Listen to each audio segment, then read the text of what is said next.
apa dulu? Saya ingin ikut senam hamil. Baik, jika ingin ikut senam hamil, mari ke ruangan saya dulu. Mari silakan dulu Ibu.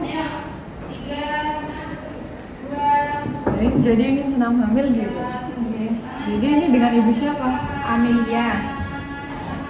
Untuk usia kehamilannya berapa minggu nih? 18 minggu. Baik, baik, bisa segera ke bed. Saya akan melakukan pemeriksaan.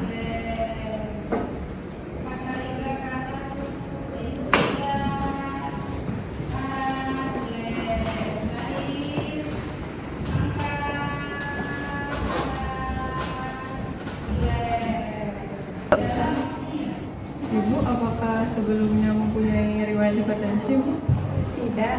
Untuk sebelumnya, apakah pernah ditensi? Untuk tensinya normal atau bagaimana, Ibu? Normal, biasanya 120.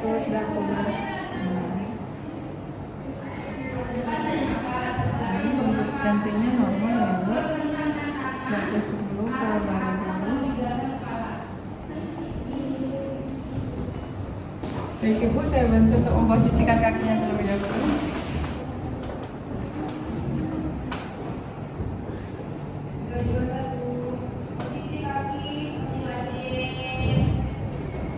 Baik Ibu, untuk denyut jantung janinnya normal yaitu 140 kali per menit. Baik Ibu, selamat pagi. Jadi pada hari ini kita akan melakukan senam yoga. Sebelum itu, silakan Ibu posisikan diri senyaman mungkin. Kemudian mari kita berdoa sesuai dengan keyakinan masing-masing.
Jauhkan tangan dari tubuh, lalu tarik nafas secara perlahan dan tahan semampu Ibu. Kemudian dekatkan kembali tangan ke arah tubuh.